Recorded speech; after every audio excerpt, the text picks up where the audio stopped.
Agradecer o convite pelos organizadores dessa 14ª Semana da Enfermagem. Eu me sinto muito honrada em poder participar aqui com os colegas e agradecer particularmente a nossa coordenadora de curso, a professora Ionara, aos professores de modo geral, né?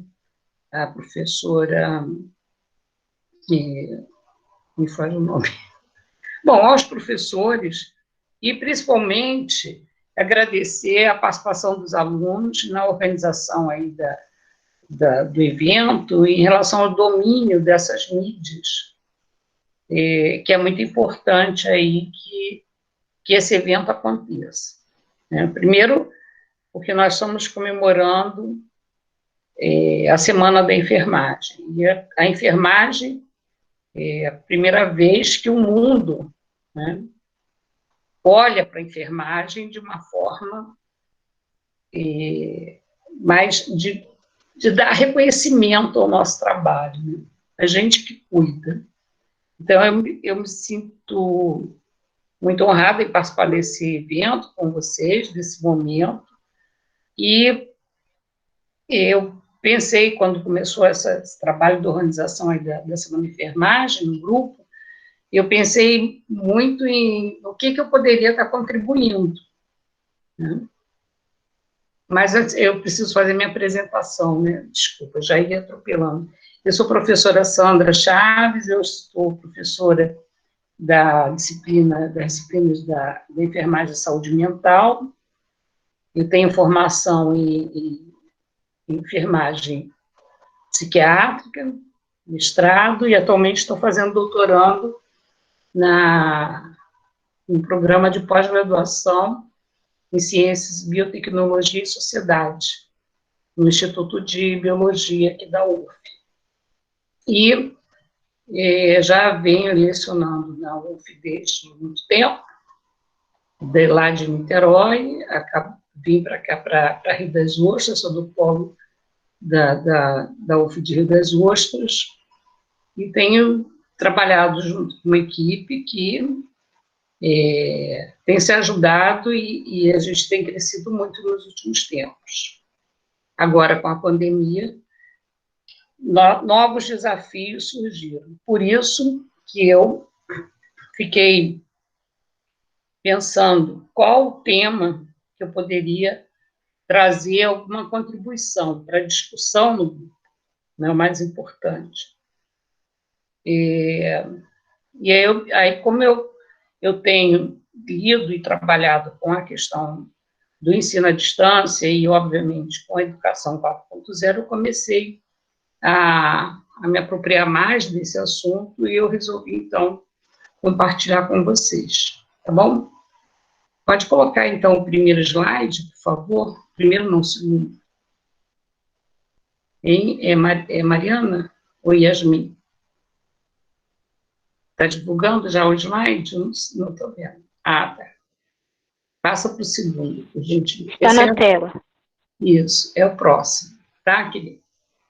Que tem aí o título, Metodologias Ativas, Educação 4.0 e os desafios na educação para esse novo normal, que é realmente o desafio, não somente na educação, mas em todas as áreas. E como a gente está dentro de uma universidade, a gente vai falar da educação, tá? Existem muitos preconceitos em relação à educação à distância. Isso é um assunto que eu também vou discorrer, tá? Pode passar o próximo? Próximo slide. É porque eu não estou controlando isso. Então, o que é a educação 4.0, né? Que história é essa? Como é que surgiu esse termo, tá? Como nós sabemos na história da humanidade, nós já passamos por 3 grandes revoluções, né? E a anterior à Revolução industrial foi a revolução que trouxe as máquinas, né? O maquinário. E agora, mais recente, né, nos últimos 30 anos, pelo menos, mais recente assim, 30 anos, começou a ser incorporado novas tecnologias, né? E aí isso começaram a surgir a partir da linguagem computacional, começaram a surgir uma série de mecanismos que cada vez mais vinham colocando o homem numa posição mais de vanguarda, o ser humano numa posição de vanguarda e dentro de um processo de globalização, né? Ou seja, juntou a fome com a vontade de comer, né? Dentro da sociedade de consumo, onde cada vez mais a demanda são por respostas imediatistas, essa educação 4.0, ela rapidamente começou a ser assimilada por conta dessa indústria 4.0, né, do uso dessas novas tecnologias.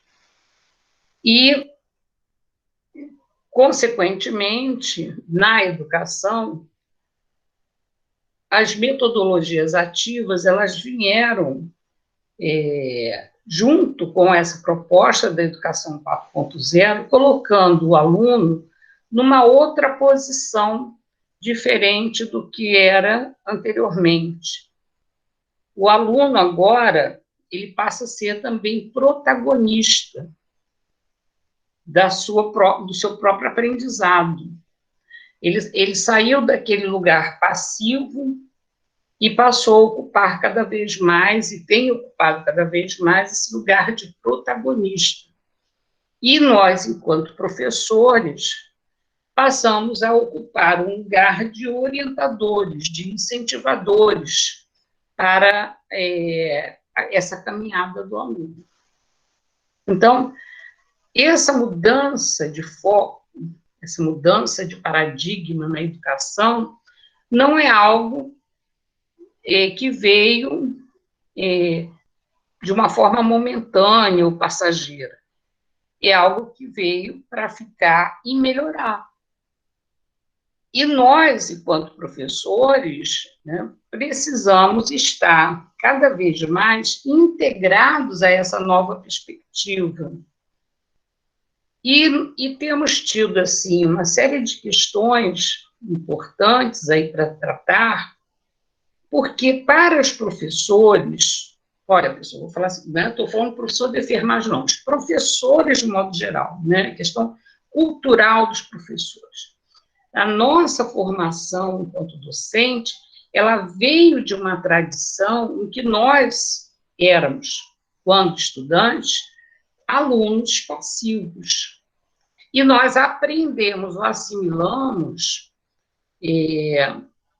um papel, um desempenho do professor nessa perspectiva de que ele mandava a gente fazer a tarefa, o trabalho, e ele avaliava. Isso mudou. Essa história não vai mais ser assim. Tá? E não é por conta da pandemia. A pandemia acelerou o processo, com certeza. Mas essa história já está acontecendo há algum tempo, inclusive no Brasil, obviamente. Cada vez mais o aluno vem se tornando protagonista do seu conhecimento, na produção do seu conhecimento, e os professores saíram daquele papel central, né, de protagonista, de donos do conhecimento, da verdade. Eu estou lembrando aqui que uma vez eu encontrei um professor de Niterói, ele veio aqui em Rio das Ostras, no evento, e ele falou assim para mim: ai, Sandra, é muito difícil ser professor hoje em dia. Eu falei: por que, professor? Porque esses alunos sabem tudo. É interessante, porque que bom que os alunos sabem tudo, né? Nós precisamos ensinar eles nós precisamos mediar esse conhecimento. Mas eu entendo que são professores bem antigos também, né, que têm muita dificuldade de se ver nesse lugar, ou de se colocar nesse lugar também, por uma série de questões, né? Esse é um problema. Então, essa primeira questão que eu estou trazendo aí para a gente debater mais, né, daqui a pouco, vou ser mais breve, até para dar mais tempo para o debate, é esse lugar que nós mudamos, ou, se não mudamos, vamos ter que mudar, que é esse lugar de protagonista para ser um mediador, enquanto que o aluno passa a ser o protagonista. O estudante, ele é o protagonista do seu conhecimento. Não cabe a nós, professores, apenas direcionar ou indicar caminhos. Olha, você pode escolher esse. E aí a gente tem que estar dentro de um lugar, né? A gente precisa se colocar num lugar em que não interfira nisso, de não mandar o aluno fazer. Isso é uma questão dele, das limitações dele. Isso é muito difícil de fazer. Essa mudança, ela é muito complexa. Por quê? Porque depende de como cada um de nós está se colocando para acontecerem as mudanças, para aceitar as mudanças no sentido de cumprir um novo papel. Então, esse é o grande desafio também para cada um de nós, tanto para o aluno quanto para o professor. Estou lembrando aqui também que uma vez uma aluna brigou comigo, né? Falou assim, você não serve para ser professora. Eu, por quê? Você não ensina nada. E eu fiquei tão contente. Eu estou fazendo o que eu tenho que fazer mesmo. Isso, para alguns alunos, é muito difícil. Por quê? Porque o aluno, muitos querem chegar, pegar aquele conhecimento que está ali posto, levar para casa, replicar esse conhecimento e devolver para o professor. E não anda para lugar nenhum. Esses alunos não vão para lado nenhum, nós sabemos.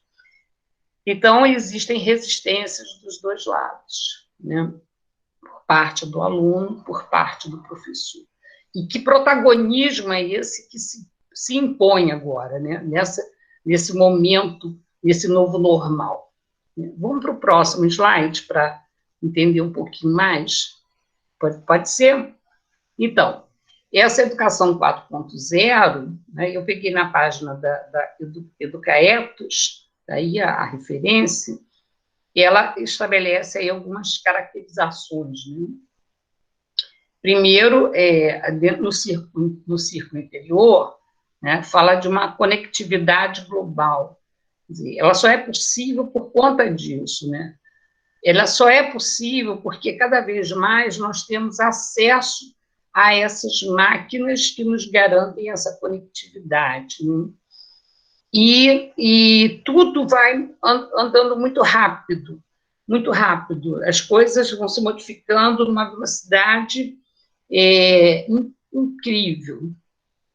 E cada vez mais as competências, né, vão também se transformando. Quais são as competências necessárias para que a gente coloque uma pessoa amanhã no mercado de trabalho? Isso reflete aí até na própria estruturação curricular, tá?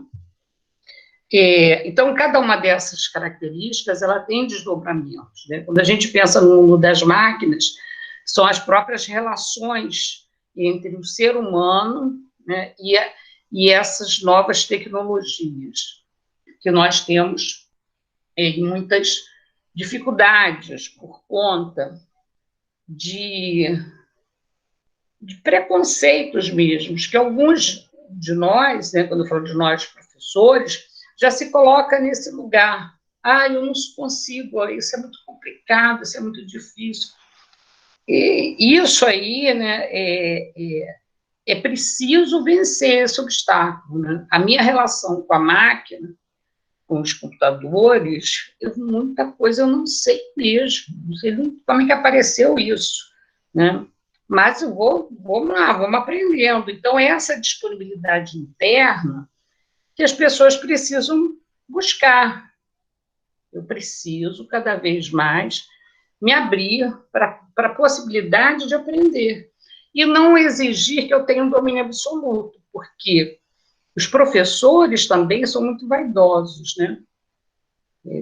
Porque eles ficaram tanto tempo nesse lugar de protagonista do saber, né, do conhecimento, e aí, de repente, ele chega num lugar que ele não sabe, dá um pânico, né, dá um certo desespero.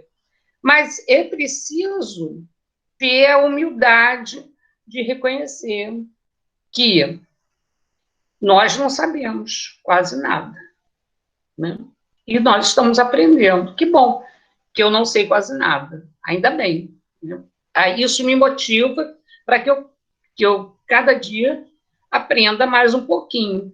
Eu posso aprender muito devagar, é o meu ritmo.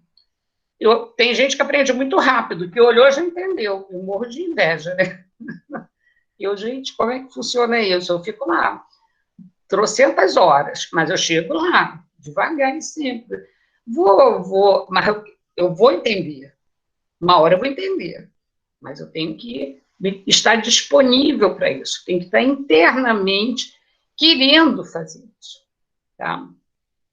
É importante também, né, destacar dentro desse quadro, né, que o pessoal do Educaetos colocou, que um dos desdobramentos vai das competências.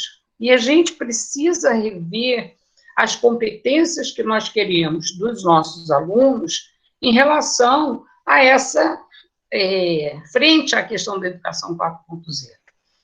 Ou seja, cada vez mais a gente deve buscar incentivar o desenvolvimento e o domínio da cooperatividade, tá lá, ó, da cooperatividade, da criatividade, do pensamento crítico e da resolução de problemas.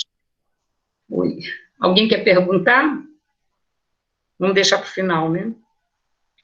Então, a enfermagem, na formação do enfermeiro, nós trabalhamos bem essas questões. O enfermeiro não está mal, não, a gente está bem, porque a gente trabalha em equipe. Então, o ensino da enfermagem está muito pautado aí na questão da cooperação, do trabalho integrado, da reflexão crítica. Por que eu estou fazendo isso? Isso vai me levar aonde? Então, o tempo todo, nós estamos bem centrados aí nessas questões aí das competências. Mas, quando eu falo que é preciso ver a nossa formação em relação ao currículo, é pontuar a educação 4.0 em relação aos métodos, às metodologias de ensino, que daqui a pouco eu vou entrar mais. Porque se a gente for ver em relação ao currículo de enfermagem, pelo menos de Rio das Ostras, nós estamos muito bem, porque nós trabalhamos a formação do enfermeiro para trabalhar, para desenvolver trabalhos em equipe, para buscar a criatividade, a gente incentiva muito a criatividade do aluno, valoriza muito, para um pensamento crítico e para a resolução de problemas. Então, isso aí nós estamos muito bem. Tá? Em relação à conectividade global, né, facilidade de acesso à informação e dificuldade de formar conhecimento, existe aí um grande entrave, até para a evolução mesmo dessa educação 4.0 no nosso país, que é o acesso a essas mídias, né? Porque nem todo mundo tem um computador, câmera, internet, e isso aí é um problema muito sério, porque a gente vive num país com uma extensão imensa, e é o que nós estamos vivendo hoje, em relação à volta às aulas, entre aspas. Tem universidade, né, no interior, no Pará, no Amazonas, e que os alunos moram em ilhas, eles têm que ir de barco, de um lugar para o outro, até chegar na universidade. Só pelo trajeto aí que ele faz, você já sabe que lá onde ele mora não tem internet. Como é que vai ser? O que vai acontecer com esses alunos universitários? E aqui no Rio de Janeiro, por exemplo, não precisa ir muito longe, né? Não vou falar do curso da enfermagem, mas eu sei de cursos, né?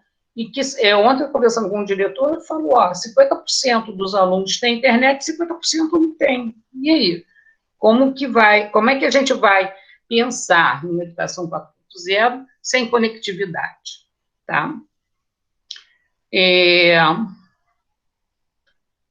E outro aspecto também interessante nesse quadro são as novas mídias, né, e a Big Data, que tem aí os impactos das redes sociais, as fake news e muita informação.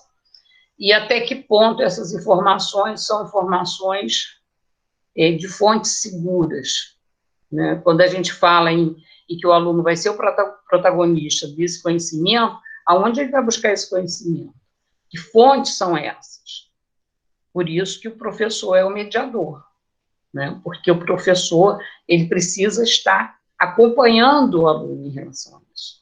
E uma vez uma professora reclamou que um aluno entregou um trabalho e botou lá na bibliografia que pegou os dados na Wikipédia.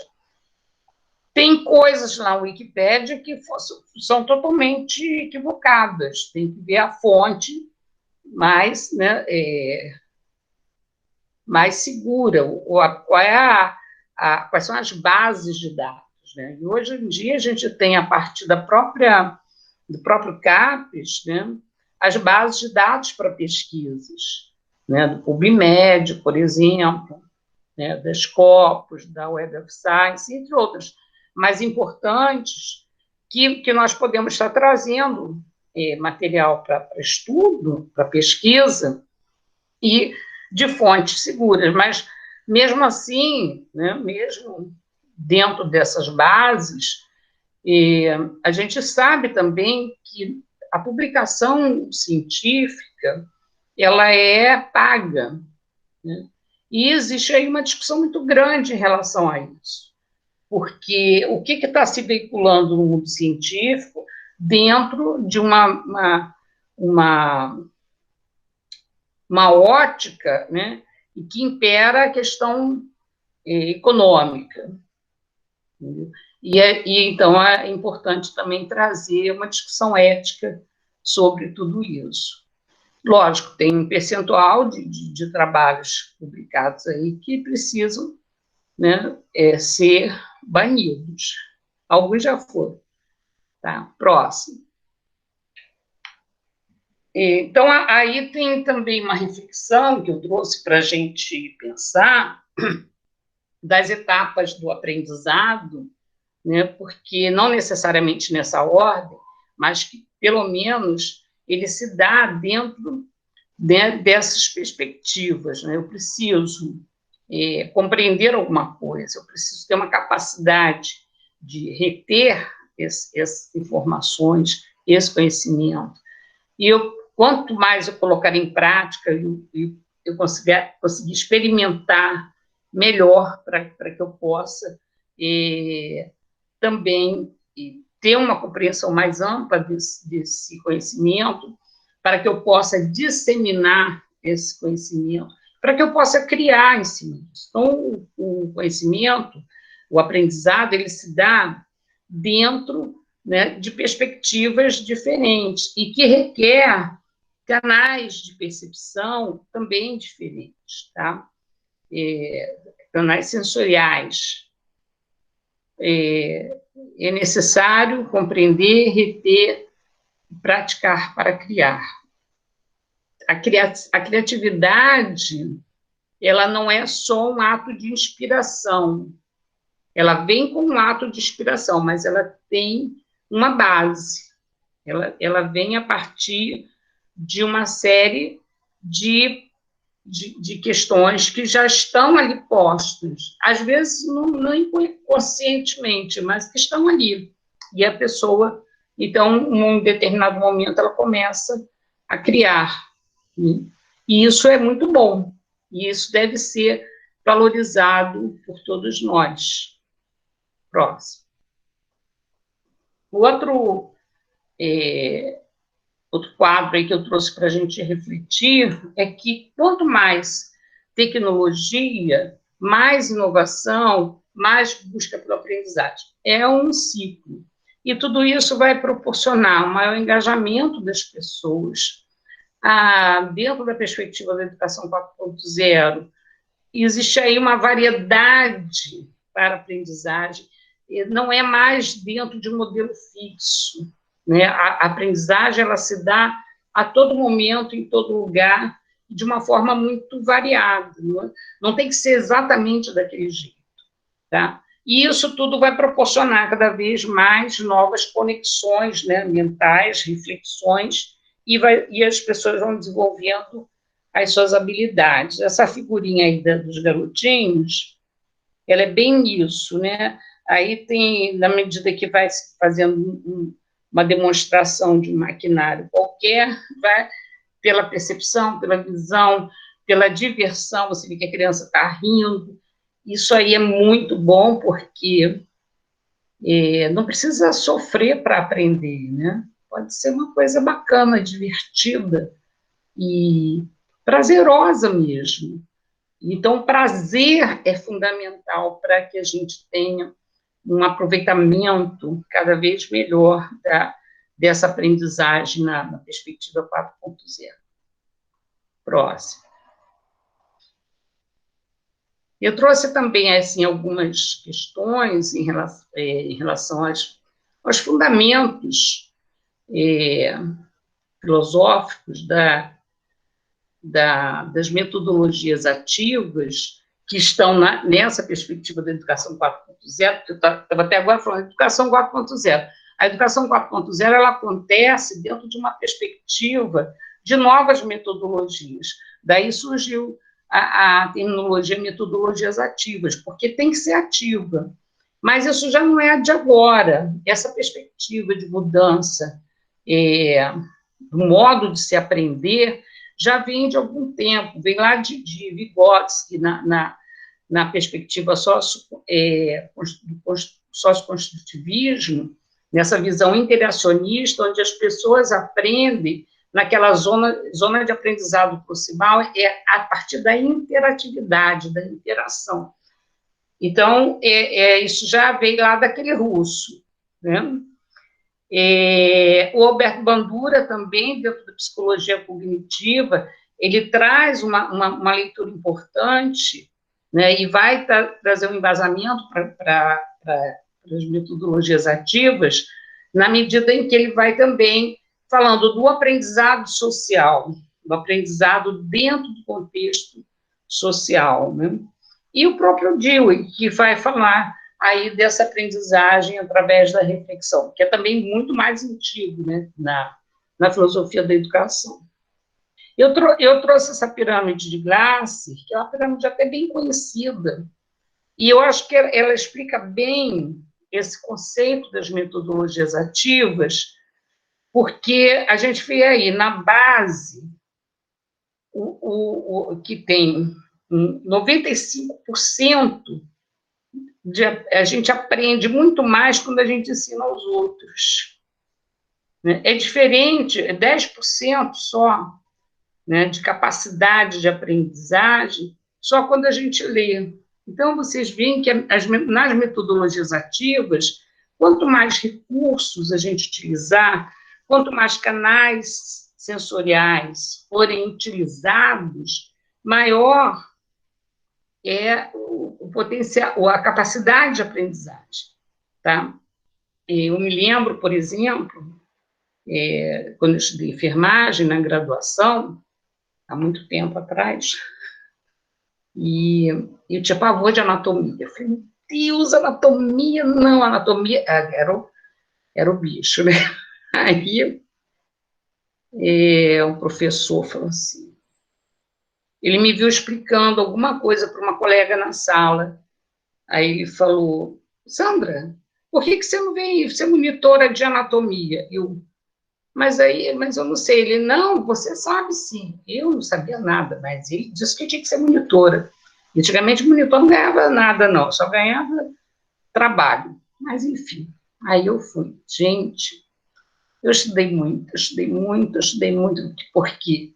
Porque eu estava naquela concepção antiga de que professor tem que saber tudo para ensinar. E o monitor era um, entre aspas, professor. E eu fiquei numa fixação com a anatomia, eu virei monitora de anatomia, explicava tudo de anatomia, de fisiologia cardíaca, de tudo, né? Principalmente de cardiologia, que eu gostava mais. E era interessante como eu aprendi, né? Muita coisa. E realmente, quando a gente ensina, a gente aprende muito, né? Muitas coisas ao longo da minha vida como professora, eu fui aprendendo, né, no tapa. Eu falava, não, vou lá, vou saber como é que faz isso, como é que... E cada vez mais, porque como eu me sinto no lugar, né, de ter que ensinar, naquele papel de professor protagonista, eu ficava ali naquela ansiedade. Mas na minha vida profissional, eu vi que realmente eu perdi muito tempo aí também. Lógico, foi bom que eu aprendi, tá legal. Mas será que os alunos aprenderam? Cada vez mais eu vou constatando que eu preciso ficar longe desses alunos. Calma, gente, não é longe abandonar vocês, não. Estou morrendo de saudade. Ficar longe é deixar o aluno fluir, deixar o aluno construir.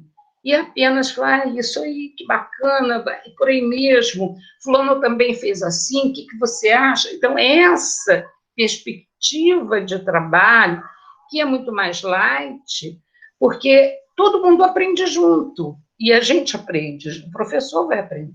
Então, as metodologias ativas, elas, na verdade, elas vêm para corroborar a prática de muitos professores. Muita gente já faz metodologia ativa, só não deu esse nome, né? Inclusive dentro do nosso departamento.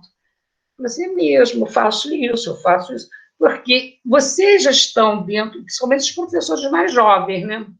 Essas professoras mais novinhas, elas já vêm com essa bagagem. Precisam romper com alguns preconceitos ainda. Todo mundo precisa, não é somente todo mundo precisa romper ainda com alguns preconceitos que nos foram impostos quando a gente era estudante, a gente tinha que agir daquela forma. Mas isso é uma questão de superação de cada um. Pode passar o próximo? Isso. Então, eu vou falar alguns modelos de metodologias ativas mais conhecidos, que toda hora aparece um novo, mas o PBL, né, aprendizagem baseada em problemas, é muito utilizado. Aí eu coloquei algumas características, só para a gente discutir mais, né? Então, o PBL, ele é um modo de ensinar, né, um modo de desenvolver o aprendizado que é muito gratificante, porque o tempo todo você vai trabalhando problemas, buscando problemas, surgindo outros problemas. E ninguém resolve todos os problemas, mas o exercício de se colocar dentro dessa perspectiva de resolução de problemas, isso é muito bom para a enfermagem, porque o tempo todo a gente trabalha assim, seja no plano da saúde comunitária, seja na área hospitalar, na saúde mental. Então, é um modelo que, para o curso de enfermagem, ele já é usado por alguns professores. Mas o professor não sabia que usava, mas, de repente, ele está fazendo isso, né? Porque ele sabe que não existe uma resposta certa, tá? E que os problemas eles vão acontecer dentro de determinados contextos muito específicos, e o aluno o tempo todo vai buscar, junto com o grupo, porque é um trabalho que se dá em equipe, geralmente formar pequenos grupos, e a gente vai o tempo todo buscar aí soluções de problemas e implementar, né, o que foi combinado, e a gente, enquanto professor, vai vendo e o tempo todo promovendo esse ambiente de aprendizagem, de investigação. Então, uma metodologia, um método, que é bem utilizado já. Próximo. Próximo. Ah, isso ficou muita coisa, a gente tinha que botar menos, né? Mas essa aprendizagem baseada em equipe. Aí você fala, mas o que muda de um para o outro? Vamos ver se a aprendizagem baseada em problemas, você tem um foco que são resolução de problemas, sabendo que você não vai resolver todos os problemas, tá? O trabalho em equipe, o foco, é o compartilhamento de ideias e a construção do conhecimento, através, né, do acompanhamento aí da supervisão do professor. E exige uma inversão da sala de aula, né? Porque vai trazer aí uma autoaprendizagem, ou seja, o aluno ele vai construir, buscar aquele conhecimento de uma forma totalmente autônoma. E cada vez mais, né, quando ele começar a compartilhar, esse conhecimento vai se construindo ao longo dos encontros. Tá? E, geralmente, o professor ele vai preparando as equipes e cada vez ele vai buscando solução de problemas junto das equipes, da interação com as equipes, para trazer sempre um feedback em relação àqueles trabalhos. Eu tentei, no semestre passado, retrasado, usar aquele Kahoot para fazer essa intervenção. Mas é uma coisa também importante, a gente falou assim, mas eu fiz, mas não foi exatamente assim, a gente faz, de repente, uma variação de certas metodologias, né? No caso da aprendizagem baseada em equipes, como a gente estava utilizando o Kahoot, eu resolvi colocar em duplas ou trios, até para poder focar em mais os alunos para a construção daquele conhecimento. E a gente encontrava texto do início, eu indicava o texto, depois eles começaram a procurar os textos, elaborar questões do texto e discutir. Então, foi um momento da aprendizagem que foi muito rico para todos eles, né? Eles estudaram muito, eles ficaram, nossa, mas... porque eles tinham a obrigação de achar textos, sobre, no caso, na área de saúde mental, achar determinados textos, discutir entre eles, trazer questionamentos e fazer uma competição entre eles, né, das perguntas e das respostas, utilizando aquela plataforma de ensino do Kahoot. Próximo.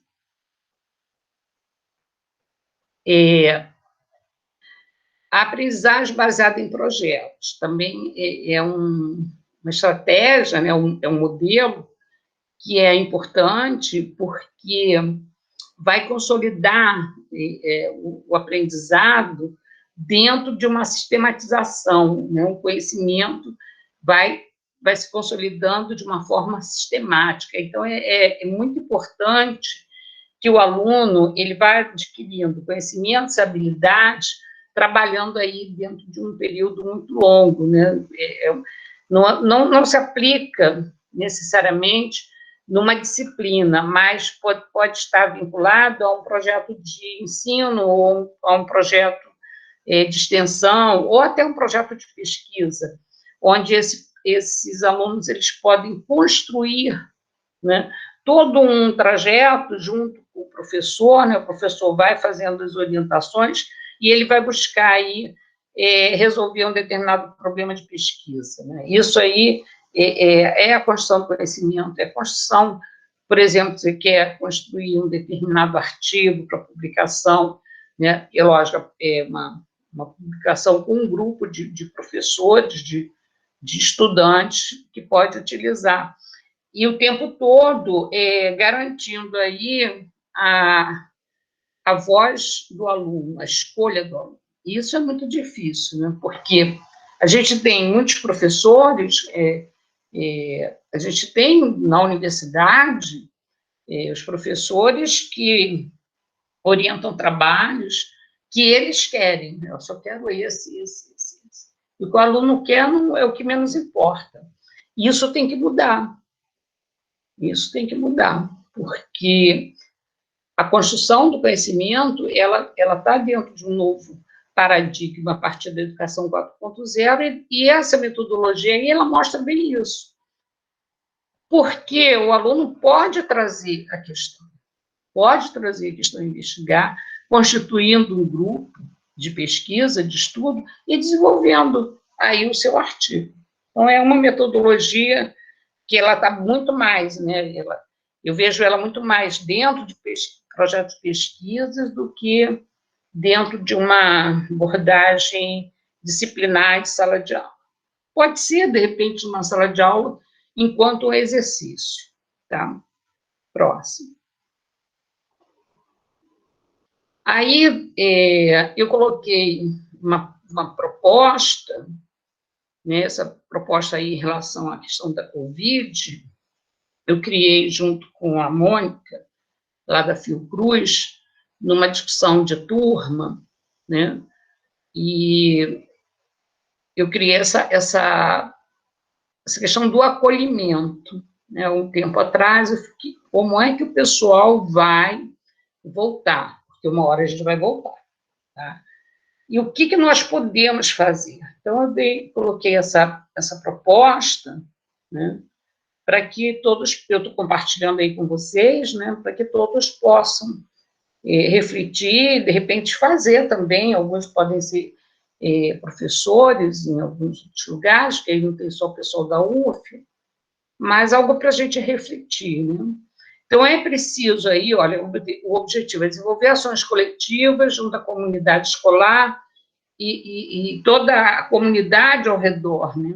Não está bem escrito isso não, mas está bom. A ideia é essa, junto à comunidade escolar e ao redor da escola, para esse acolhimento aí pós-pandemia. A gente não pode esquecer que a escola está dentro de um espaço físico, gente. A universidade, a escola, o campus, está dentro de um contexto. Então, às vezes, quando a gente entra na perspectiva da educação 4.0, a gente passa a vislumbrar a instituição um outro olhar. A instituição é para a comunidade. Como eu digo sempre, a universidade é para a cidade, né? Para tornar visível esse conhecimento. Então, a perspectiva de trabalho junto a alunos, estudantes, familiares, professores, pessoal da limpeza, pessoal do refeitório, pessoal da técnica administrativa, terceirizado, quem tiver nesse cenário. E o pessoal ao redor, né, a comunidade, trazendo aí uma discussão através das metodologias ativas, né, as estratégias metodologias ativas, buscando ferramentas que potencializem o aprendizado coletivo, porque a gente vai precisar aprender esse novo normal. E isso é uma sugestão para a gente fazer em grupo, em conjunto, né? E dentro de uma perspectiva, obviamente, multidisciplinar, onde todos aprendem, todos ensinam. Não tem o professor ou o aluno, todo mundo no mesmo patamar, no mesmo nível, tá? Essa é a ideia. Próximo.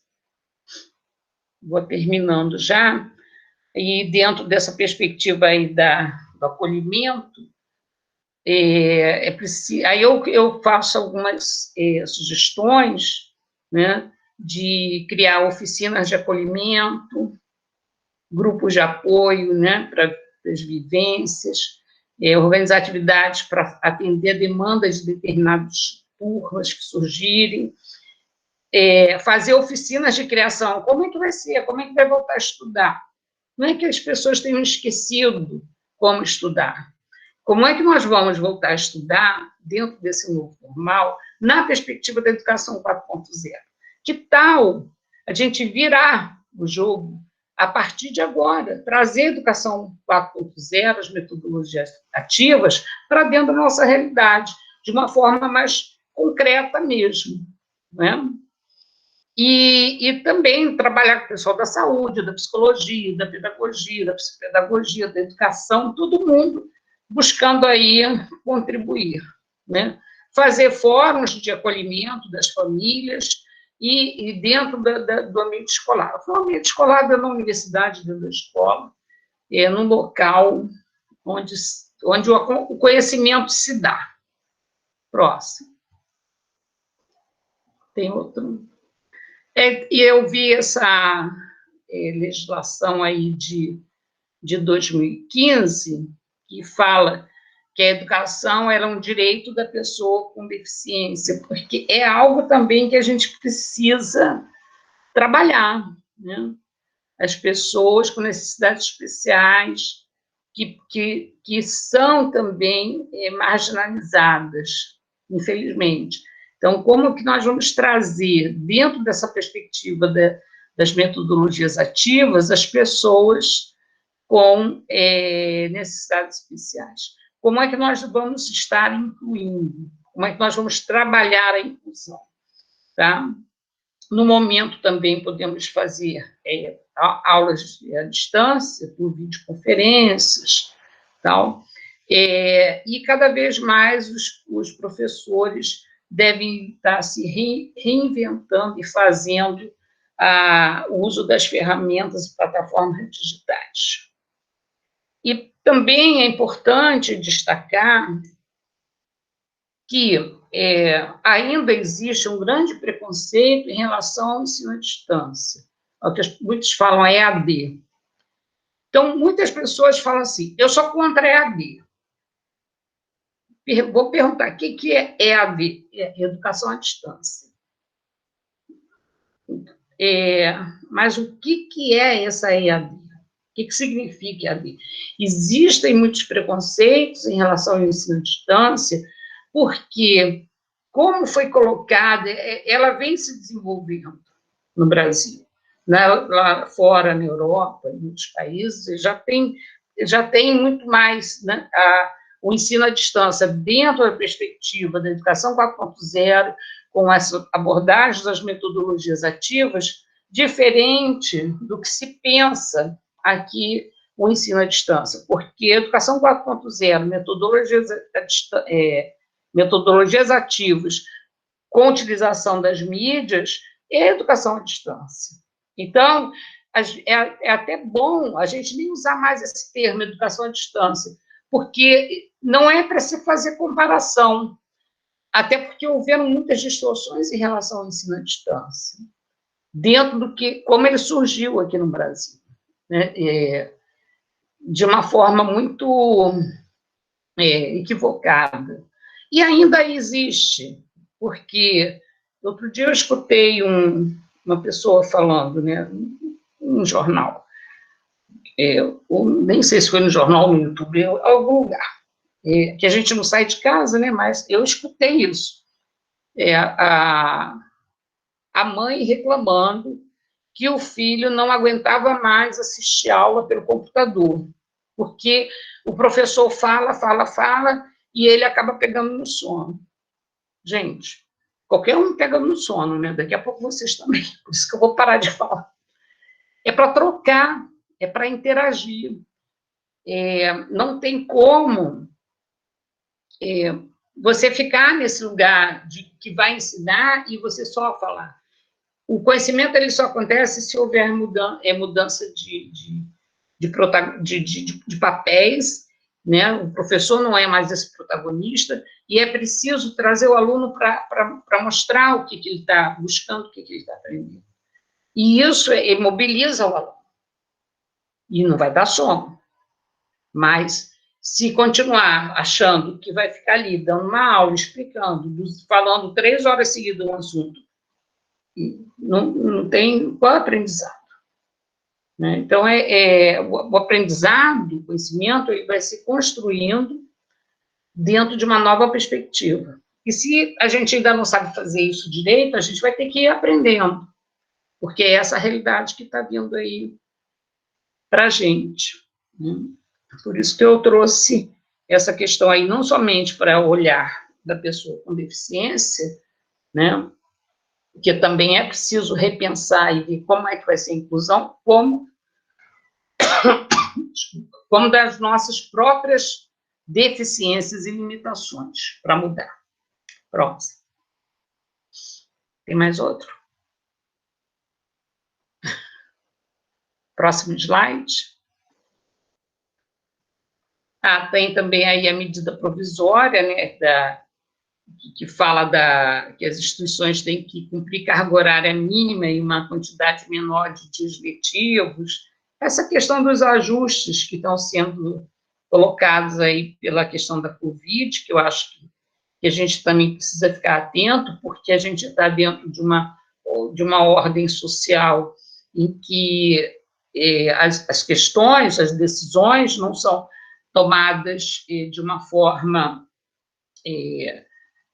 a partir de um diálogo, de a questão de um diálogo, elas vêm muito de cima para baixo. Então, a gente precisa estar atento aí a essas questões políticas, né?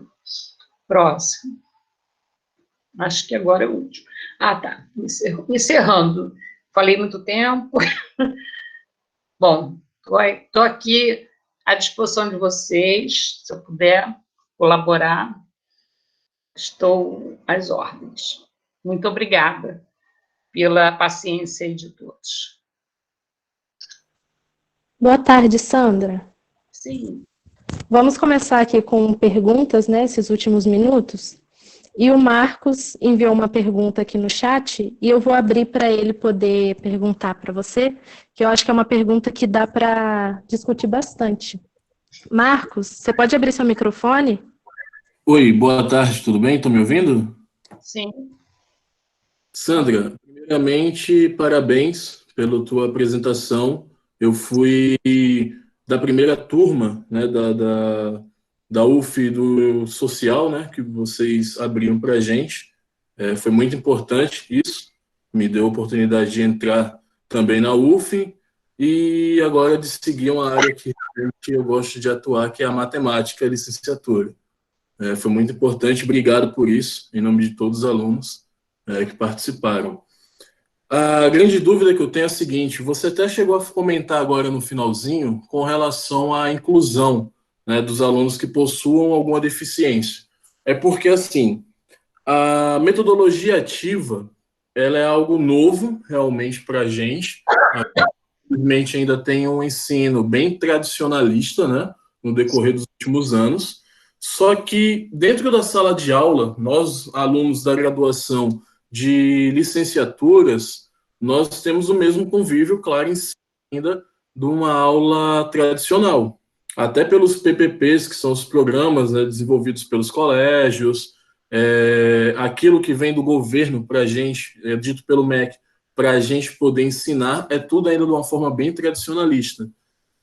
Eu entendo que, sim, a metodologia ativa é algo importante, que você acaba desenvolvendo o aluno o hábito da leitura, organização, pesquisa, planejamento. E junto com, agregando também a ideia da TIC, né, Tecnologia, Informação e Comunicação, ela é algo que desenvolve o aluno.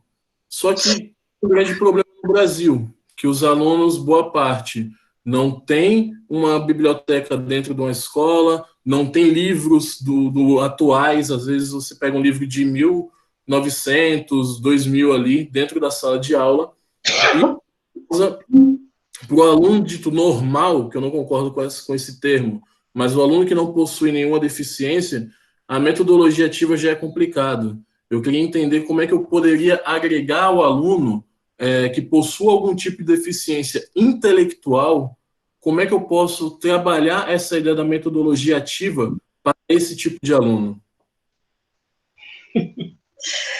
Olha, isso aí, muito obrigada por ter feito essa pergunta, é um desafio, mas hoje em dia existem plataformas de ensino que fazem essa interação, né? Promove essa interação do aluno com necessidades especiais, pessoas com deficiência visual, ou auditiva. Agora, em relação à questão de déficit cognitivo, é preciso ter um mediador ao lado desse aluno. E que, muitas vezes, né, ainda mais agora nesse período de pandemia, tem sido a família. Pelo menos é assim que se espera. Então, essa mediação entre o professor e o educador, né, e o mediador desse aluno, que pode ser a ponte para que esse aluno realize essas ações, essas atividades e vá desenvolvendo o aprendizado. Mas é muito difícil mesmo, é um grande desafio, porque, primeiro, toda vez que a gente pensa em metodologias ativas, a gente pensa primeiro em atividades presenciais. Então, como desenvolver as metodologias ativas nessa perspectiva online? Então, algumas plataformas, né, elas favorecem aí o desenvolvimento de leituras ou pesquisas ou construção de portfólio. São atividades que são que podem ajudar. Tá? Eu não sei se eu respondi plenamente, mas eu, dentro da minha vivência, eu fiz assim, tá? Não, deu para compreender bastante, já vai me ajudar bastante pro TCC, fica tranquila. Tá bom. Muito obrigado, tenha uma boa tarde a todos. Obrigada a você. Temos mais uma pergunta, Sandra. Sim. A Patrícia perguntou se, em relação ao segundo semestre, se você acha que a gente vai conseguir implementar o ensino à distância no nosso campus. Olha, o ensino à distância ele já está acontecendo dentro da UF em alguns lugares, né, em alguns cursos. Alguns professores têm trabalhado, não no nosso curso de enfermagem, até porque a gente precisa ter uma decisão coletiva a respeito disso, tá?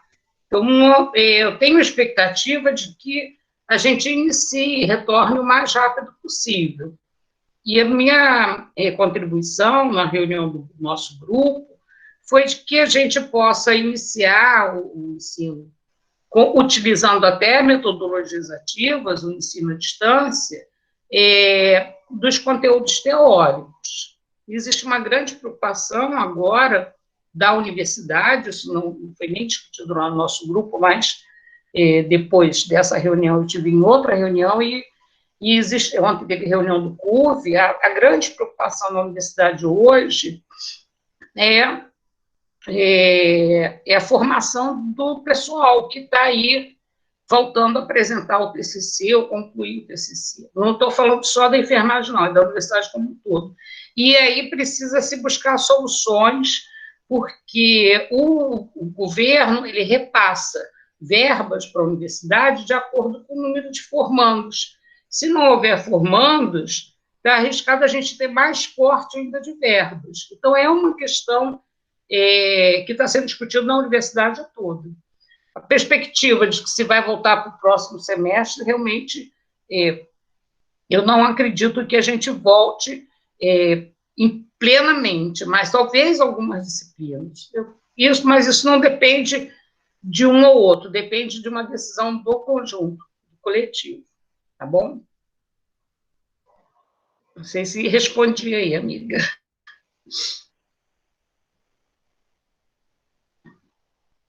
Tá certo? Tem mais alguma pergunta? Comentários? Deixa eu botar meu óculos, eu não estou enxergando mais nada. Peraí.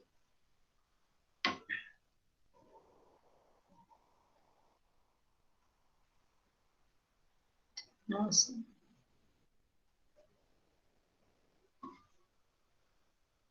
Então tá, Patrícia. Tá, respondi, né?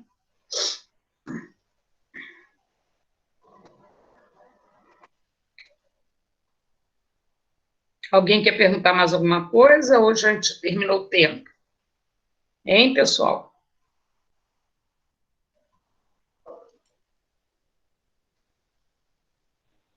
Sandra, a transmissão vai até 4 horas. Ah, tá. Mas ninguém perguntou. Aí, é isso? não tem mais perguntas, não. Se alguém quiser expor mais alguma coisa... Eu só queria também complementar, né? Aproveitando que ainda tem gente aí na sala, é que a gente, desse período de quarentena, eu tenho feito muitas pesquisas, né, e, lógico, estou adiantando o máximo aí no doutorado. E eu vejo, assim, que a gente, os alunos da graduação, eles precisam de mais investimento, né, investimento, assim, mais horas de orientação para desenvolver aí os trabalhos de pesquisa, né? Muitos alunos ainda vão para a universidade, no nosso curso, para mais do nosso curso de enfermagem mesmo, aqui do Campos de Jesus. Muitos ainda vão só para assistir aula e ir embora. E quando a gente fala em metodologias ativas, tem uma série de implicações. Não dá mais para ficar lá numa sala e ir embora. As metodologias ativas, elas flexibilizam esses encontros, né? Há mudanças em relação a esse encontro cotidiano, semanal, que muitas vezes é cansativo mesmo. Ela flexibiliza e possibilita que o aluno ele fique um tempo construindo e depois ele dê um retorno dentro daquele grupo.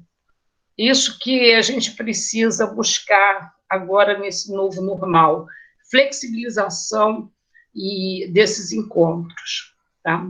Eu só queria comentar, mas eu não sei se alguém quer perguntar mais alguma coisa ou fazer alguma colocação, eu estou às ordens de vocês.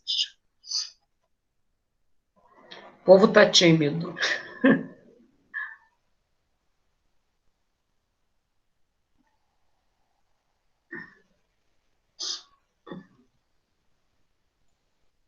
Vocês acharam o tema muito... não sei, quando a gente fala de educação, né, vocês acharam o tema relevante? Eu gostaria de saber a opinião de vocês, antes da gente encerrar. Se contribuiu, se ajudou, se deu mais problema. Eu estou vendo aqui, o pessoal está... legal, contribuiu, agradecendo, que bom. Bom, gente. Meu e-mail está aí, tá? Vocês têm aí o contato. Tá bom. Saudade dos meus alunos, de ficar pertinho. Ainda mais eu que sou muito pegajosa, né? Eu fico agarrando os alunos. Isso é o povo da psiquiatria assim mesmo, mania de ficar agarrando as pessoas. E fica muito ruim a distância. Tem uma pergunta aqui da Sandra Xará. Eu estou lendo ali. Você leu quais alternativas em relação às metodologias ativas que podemos usar mediante a atual situação do ensino, plataformas, Mentimeter, fazendo quiz. Olha, Sandra, né? Obrigada, Sandra, pela pergunta. Eu estou utilizando o Classroom para trazer os alunos para conversar, mas dentro da internet tem milhares de possibilidades. O que é importante, até antes mesmo de se pensar numa determinada plataforma, é trazer uma perspectiva de trabalho para que o aluno, que a sua relação com o aluno, fique claro que o aluno que vai desenvolver o trabalho, entendeu? Porque aí é a essência da metodologia ativa. Porque se você pode pegar uma plataforma maravilhosa, mas se você não tiver nessa perspectiva, né, se for, por exemplo, tem plataformas que dá para você compartilhar, passar vídeo ao mesmo tempo, ter o chat, são suportes tecnológicos, e vai variando muito, mas o importante, a essência disso é o que o aluno vai fazer, né? Eu escutei um comentário de um ex-aluno nosso, né, há pouco tempo, que falou assim, eu não recomendo que fulano faça o curso à distância, porque esse aluno é muito ativo. Poxa, é o aluno ideal, entendeu? Então, olha a distorção que esse meu ex-aluno tem. Eu nem tive tempo de conversar com ele sobre isso, mas eu tô com isso aqui martelando. Quando o aluno é muito ativo, é melhor ainda, porque ele que vai trazer uma proposta de trabalho, como ele vai desenvolver, a gente só vai supervisionar isso, entendeu? Estabelecer, de repente, o WhatsApp pode ser uma excelente plataforma, é muito amplo, tá? Eu não sei se eu respondi para você. É Sandra, né, que perguntou? Tá bom, Sandra?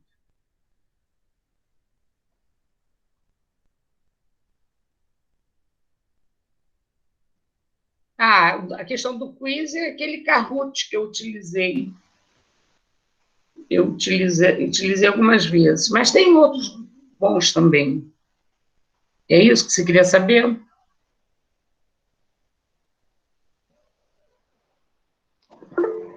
Tem mais perguntas, Sandra. Uhum. Thaís perguntou se você acredita que o aluno possa estimular o professor a aderir a essa metodologia teoricamente mais moderna. E como você acredita que isso aconteça? Eu adorei essa pergunta, porque a gente tem uma resistência, né, dos professores para fazerem determinadas coisas. Olha, eu acredito muito no motim. Vamos fazer um motim, vamos nos organizar, né? E a melhor coisa é fazer isso com representatividade, né? A representação estudantil é a melhor estratégia para se propor qualquer mudança. Quando você vem de peito aberto sozinho, é muito arriscado, porque existe uma relação de poder aí, e que as coisas muitas vezes acontecem de uma forma muito perversa e pode prejudicar. Então, a estratégia é a turma, a representação da turma, ou o diretório, é por aí. Tá? Então, vamos fazer aí reuniões do diretório acadêmico para que a gente possa conversar a respeito das novas metodologias, das novas estratégias. Isso é saudável, essas propostas, para construir junto com os professores. Tá? E aí é o momento que vocês vão aprender muito, vocês, estudantes, e a gente, professor. Mas sempre vai ter resistência de aluno e de professor. Sempre vai ter aquele professor que vai ser intransigente, que não aceita, e é vaidoso e tal. E sempre vai ter aquele aluno que detesta tudo isso e que quer ir lá para pegar a matéria, copiar e... E essas pessoas existem em todos os cursos, não são exclusivas da enfermagem, em todos os cursos. É da pessoa, do ser humano. Então, é um trabalho de construção coletiva, tá? E a estratégia é trabalhar, é fazer movimentos com representatividade, com grupos, debates, oficinas. Até chamei esse evento aqui de oficina, é para provocar, né? Aí respondi a pergunta, tá bom? Tem mais uma pergunta, Sandra, da Renata. Sim. Ela perguntou, caso tenha a implementação do EAD no segundo semestre, e sabendo da desigualdade social do país, como a universidade pretende auxiliar os alunos que não têm as estruturas para o EAD, né? Como mesa, cadeira, internet de qualidade. Exatamente. Eu também faço a mesma pergunta, porque se for uma proposta, né, que venha de cima para baixo, para a gente implementar qualquer coisa nesse sentido, vai ter que se conversar primeiro com os alunos. É preciso que haja concordância desses alunos, o aceite, porque se você vai ministrar uma disciplina online e os alunos não aceitarem, ou um ou outro aceitar, não tem adesão, você não pode impor, porque você vai estar punindo os que ficarem de fora. Então, essa é uma questão aí que está sendo discutida, não é só na UF, não, em todas as universidades. Essa é uma questão. Agora, eu gostaria de me reportar aqui, até para a gente entender melhor essa questão, é que nós temos uma legislação que é muito... A Constituição brasileira, ela é a Carta Magna, a primeira garantia dos nossos direitos. Mas, e dentro dessa perspectiva da normativa, da legislação, a gente tem também a LDB. E, por incrível que pareça, a LDB está lá preconizada, né, desde 86, que o ensino, está previsto o ensino através de mídias digitais, desde 86. O que é impressionante é que no Brasil a gente não se estruturou para isso. Menos ainda, os professores, grande parte, não estão organizados para oferecer ensino à distância, e ainda mais dentro da perspectiva das metodologias ativas. É um complicador. E para agravar, né, nós somos um país de dimensão continental, em que nem todos têm acesso à internet, obviamente, nem todos têm a infraestrutura que uma minoria tem, dentro, como eu já comentei na palestra, né, anteriormente. No Rio de Janeiro mesmo, não precisa ir longe, né? Dentro da UF, existem alunos que não têm computador em casa, que não têm internet em casa.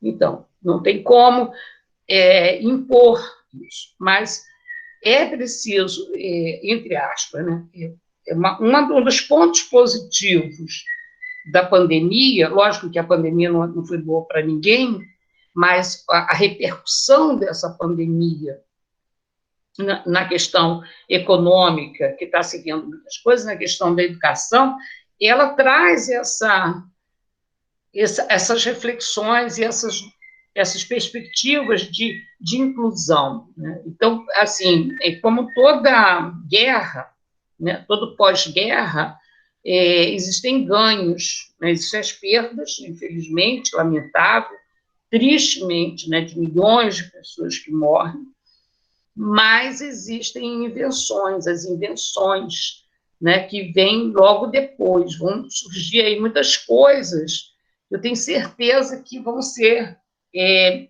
muito, muito melhores para a gente ter um novo normal humano, mais acolhedor, mais de inclusão, de aceitar as diferenças, né? De não olhar para o outro com discriminação. Isso tudo é uma construção, né? Eu acho que a gente, talvez lá na frente, né, eu não vejo assim de uma forma negativa, não, eu vejo que a gente vai ter muita coisa boa pela frente, não imediatamente. Tá? Tem mais alguma pergunta? Não sei se eu respondi aí para... Quem foi que perguntou? Hein, gente? Foi a Renata. Renata que fez essa pergunta. Renata, obrigada pela pergunta provocativa. A próxima pergunta é do Hamilton. Eu vou deixar, se ele quiser acrescentar mais alguma coisa, né, porque eu achei essa pergunta bem interessante também. Ele perguntou, primeiro ele citou sobre as fake news e dizendo que esse hiperfluxo de informação acaba gerando uma cobrança de saber tudo, ou estar sempre atualizado em relação a todos os assuntos. Então, ele queria saber o que você acha que devemos fazer para lidar com essa pressão. Oi. Pode falar, Milton. Mas ele vai falar logo depois que eu responder? Tá bom. Olha, se ele preferir, se ele quiser acrescentar alguma coisa antes. Se quer acrescentar alguma coisa? Hamilton, se você quiser acrescentar isso, só abre seu microfone. Oi, Sandra, boa tarde, pessoal. Não, é só... eu sou recém-formado, né, e eu sou mestrando na Universidade Federal do Estado do Rio de Janeiro, e a gente, desde a graduação, a gente recebe um fluxo de informação muito grande, né, de todos os assuntos, e tanto na academia, quanto no dia a dia, em casa, no jornal, e na era digital agora, a gente também tem que lidar com as fake news. que acaba entrando em contradição com algumas informações que a gente acha que são corretas, e aí uma hora a gente aprende, uma outra hora a gente desaprende, e aquela informação a gente acredita sendo verdadeira, mas depois descobre que não é verdadeira. E quando a gente passa para o mercado de trabalho, a gente começa a ter essas cobranças, tanto da parte da academia, quanto no trabalho, quando a gente está na ponta dessa demanda de informação. E a gente acaba passando por uma pressão de saber, de ter que estar atualizado todo o tempo, e às vezes não tem tempo para atualizar, e tem essa cobrança da academia, tem essa cobrança do trabalho, tem a cobrança da sociedade, e nem sempre a gente consegue lidar aí com esse fluxo de informação e com esse monte de cobrança. Queria saber como que você nos ajudaria a lidar um pouco sobre isso e qual a sua opinião em relação a isso. Obrigadão, boa tarde, gente. Obrigada por ter comentado. É uma reflexão importante, porque é o que eu falei lá atrás, né? O professor não é mais protagonista, é o aluno que é protagonista. Mas a gente, na sociedade, a gente muitas vezes está ocupando esse lugar, esse duplo papel, né? É meio psicótico, né? Meio esquizofrênico, né? Do lado dos... Mas brincadeira. Mas, assim,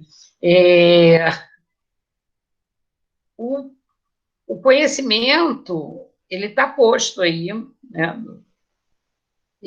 Na internet, nos livros e tal. Eu me lembro que há muitos anos atrás, uma aluna brigou comigo, aliás, vocês viram que os alunos brigam muito comigo, mas é assim mesmo. Brigou comigo porque eu falei alguma coisa na aula e ela teimou que não era aquilo porque estava no livro. E o livro, ela pegou lá o livro e tal, eu nem quis saber do livro. Eu disse, não, isso aí, mas eu tinha muita certeza, né? Porque eu tinha participado de congresso, estava bem atualizado e tal. E eu falei assim, querida, as pessoas falham, as pessoas que escrevem os livros falham, né? Daqui a pouco você vai dizer que porque apareceu lá na televisão é verdadeiro, entendeu? Então, o que é a verdade aí? O que é verdade? O que é posto como verdade? São muitas verdades, né? Muitos entre aspas. Então, buscar com muita sobriedade e sem tomar conclusões precipitadas. Buscar saber a fonte. Mas o professor ele tem que saber, as pessoas cobram. Não existe mais essa cobrança, não pode mais existir. Isso é ultrapassado, isso era o professor da educação antes da educação 4.0. Esse negócio que o professor tem que saber, o professor sabe junto com, constrói conhecimento junto com. Então, eu já não me vejo, quando estou em sala de aula, conversando com o aluno, eu já não me vejo mais naquele lugar de quando eu era aluna lá da UERJ, na coisa da anatomia, que eu tinha que saber tudo.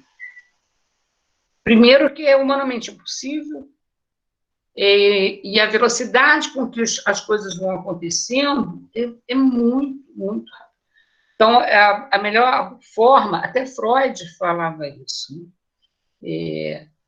Freud, conforme ele foi construindo, né, o castelo aí da psicanálise, e ele falava, novos estudos apontam para isso, que às vezes ele chegava a uma conclusão, observando e analisando determinado caso de paciente, e que mais na frente ele descobria que não era bem assim, que o conhecimento ele é dinâmico. Então, Freud já mostrava isso lá em 1800 e tal. Então, o conhecimento ele está o tempo todo se fazendo. Então, não existe uma verdade absoluta em nada. A melhor forma que você pode falar, olha, a última vez que eu soube sobre esse assunto foi dessa forma. Você está desatualizado. Normal. Vamos buscar novas fontes, vamos buscar atualizar. E uma outra coisa também, só para concluir aí essa questão, é que uma vez eu li um determinado artigo e que as reformas no ambiente da universidade, quando se pensa em reforma dentro da universidade, qualquer lugar no mundo, você faz reforma na empresa, no hospital, você consegue fazer. Mas na universidade você tem muito mais resistência, mas muita resistência. Porque os professores, eles são extremamente resistentes à mudança. São os últimos a mudar.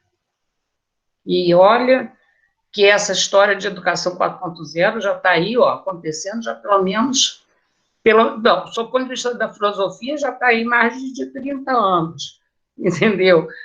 E, lógico, vai aparecendo novos nomes, novas terminologias, mas, em essência, o aprendizado, o ensino, ele se dá no coletivo, e ele se dá na troca de papéis, sem essa hierarquia, e que um ajuda o outro. É dentro de uma perspectiva democrática mesmo. Tá? É isso, Hamilton. Eu acho que eu respondi um pouco, né? Mas tem muita coisa aí para se falar mais. Tá bom?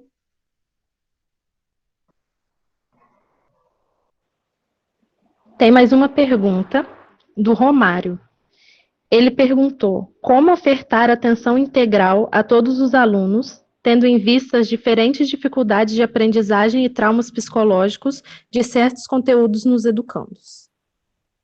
Muito boa pergunta. E muito interessante, porque quando a gente está no ensino presencial, e quando a gente está falando para um grupo de pessoas, a gente fala uma hora olhando para uma, outra hora olhando para outra, e vai fazendo aquela troca de olhares. É impossível você ficar olhando para todo mundo ao mesmo tempo. Você pode até olhar, mas você não está focando numa pessoa. Então, para haver a comunicação pessoal, tem que haver essa troca. E como é que se dá isso dentro da perspectiva do ensino à distância? Você não tem como falar para um grupo de pessoas. Por exemplo, agora eu estou falando para um grupo de 50 e poucas pessoas, né? Que bom, eu não estou olhando, né, no olho de ninguém. Mas eu posso falar com cada um de vocês, separadamente. Posso falar com cada um de vocês. Assim como cada um de vocês pode falar comigo. Isso é online.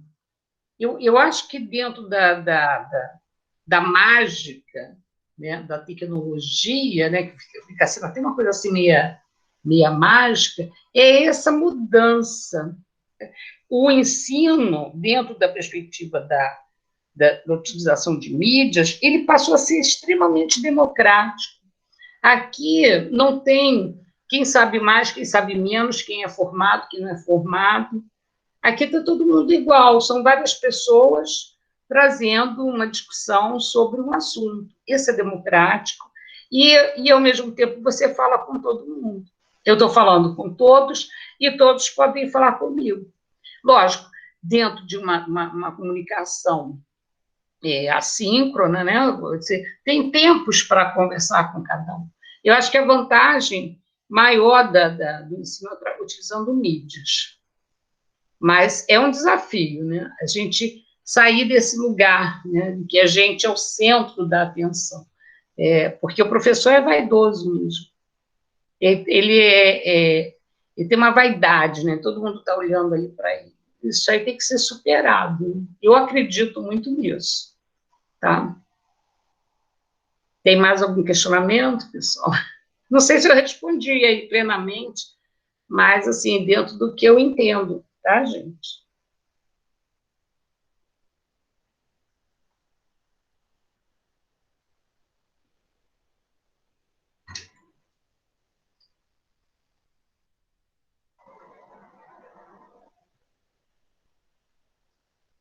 Então, deixa eu ver aqui no chat. Sandra, a princípio não tem mais nenhuma pergunta. Uhum.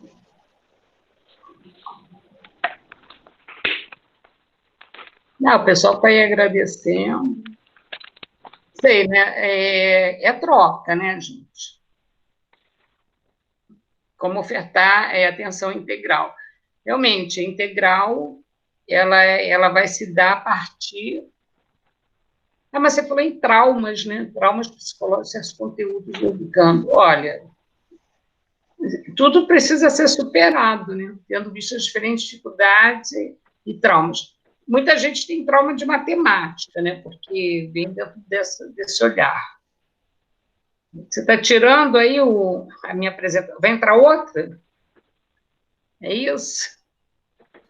Não, é só o QR Code, porque tá. Tem para divulgar os trabalhos. Tá. Que bom.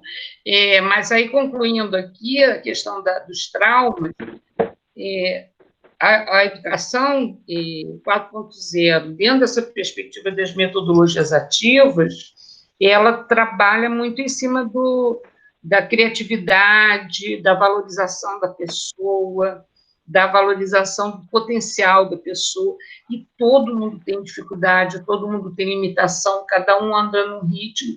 Então, a própria metodologia que você vai aplicar, ela vai te aproximar e vai valorizar esse aluno. E é uma forma de ajudar a superar, tá bom? Em Romário, eu acho que é mais ou menos por aí, tá bom?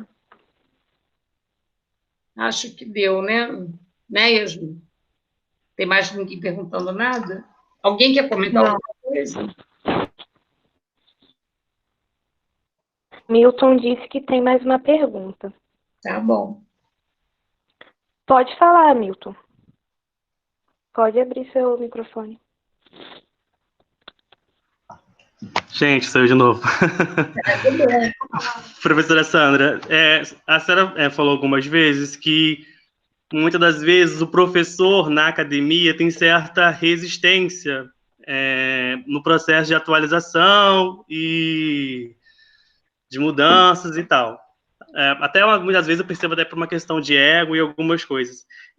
Mas isso não acaba trazendo certo conflito quando o aluno tem essa ansiedade de querer mostrar novas tecnologias ou de levar para um novo debate, um assunto, por exemplo, novo, às vezes que o professor não tem conhecimento, ele acaba criando algum tipo de embate com o professor em relação ao professor-aluno, ou às vezes o professor acaba intimidando o aluno, falando que aquilo não é válido, de alguma forma. Como você acha que é essa relação aluno-professor, novo conhecimento, professor que não aceita? Como trabalhar isso de uma forma que não ofenda o professor, mas também que, ao mesmo tempo, não desestimule o aluno? Obrigado. Então, eu acho... obrigada por você por ter feito a pergunta. Eu acho que a tarefa aí não é somente do professor e do aluno, é também, principalmente, dos coordenadores, né, do pessoal técnico, né, especialistas em educação que acompanham o desenvolvimento da implementação de um determinado currículo, isso não somente na universidade, como no ensino médio fundamental. O papel desses técnicos, tá? É de trazer isso, porque a gente, quando fala em educação, a gente foca professor-aluno, aluno-professor, relação professor-aluno, então, mas existe aí um contexto da instituição. As mudanças, lógico, tanto o aluno quanto o professor têm resistências, e o aluno, às vezes, ele traz de uma forma muito impositiva mesmo, né? Até pela juventude, né? Não quer perder o tempo, e quer tudo rápido e tal. E isso, muitas vezes, causa choques de interesses, de conflitos e discórdia e tal. Então, é preciso trabalhar, primeiro, o conceito de instituição, o que é aquela instituição, e a instituição, ela precisa estar se moldando aquele ambiente social. A instituição que não se moldar ao ambiente social, ao contexto, ela vai desaparecer, tá? Então, aí é dentro de uma perspectiva da análise institucional isso, né, que eu estou falando. Por exemplo, a família, ela não é mais a mesma família de 100 anos atrás. A família hoje, ela é numa outra perspectiva, tá? Você tem a família de pessoas, né, que têm laços afetivos e não necessariamente precisam ser do mesmo sexo. e com filhos adotados e por aí vai. Então, esse novo modelo de família, dentro dessa ordem social, está sendo assimilado, né? A duras penas, com muita retaliação, lógico. E a educação não é diferente. A educação, enquanto instituição, né? Ou o próprio conhecimento enquanto instituição, também ele vai se modificando e se moldando a duras penas. A instituição, a universidade ou a escola, no ensino médio fundamental, elas têm ali, ela está fundada em determinados, por exemplo, a universidade ela está pautada no tripé, ensino, pesquisa e extensão. E isso é uma coisa, assim, quase que psicótica. Você não pode pensar a universidade fora do ensino, pesquisa e extensão. Vira até patologia, cara. Então, é complexo mudar isso assim, tá? É um processo de mudança, sim, mas é um processo lento e que vai englobando e vai envolvendo as pessoas nesse cenário. Nós temos muitas pessoas de vanguarda dentro das lideranças das reitorias hoje, pelo menos por enquanto, né? E que podem fazer muitas coisas e que estão fazendo muitas coisas, mas não podem fazer sozinhas. Elas precisam de apoio. Ninguém faz nada sozinho. Essas questões precisam ser feitas, concretizadas no coletivo. Não somente resumindo a uma sala de aula, uma relação professor-aluno.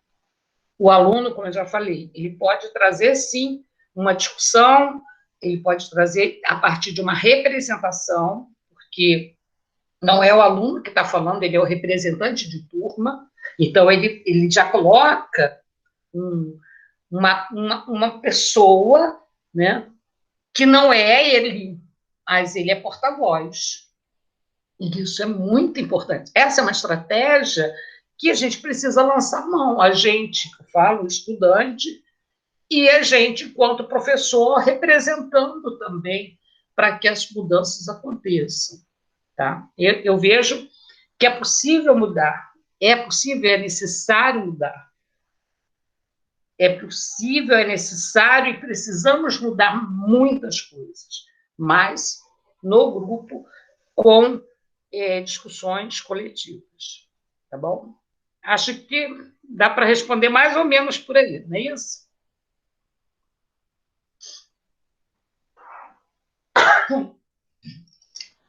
Tem mais alguma coisa? Ei, meninas? A princípio, não. Essa foi a última. E a gente está se encaminhando para os 15 minutos finais da oficina. Ah, Pablo, estou vendo aí. Obrigada, Pablo. Que bom, saudade aí de vocês. Obrigada, Milton, pela... Meu e-mail está aí, viu, gente? Já estava, né? Não está mais. Mas aí vocês me conhecem, tem meu contato, eu sou uma pessoa pública. Pode manter o contato. Quem tiver meu e-mail, quiser, pode passar para frente.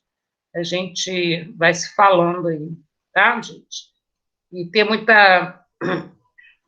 temos que ter muita resiliência e fé, porque as coisas vão melhorar e vamos poder aproveitar o melhor, se Deus quiser. Bom, eu tenho que ficar até às 16 horas? Não, né? Estamos encerrando. Hein, queridas? A hora que a senhora quiser encerrar.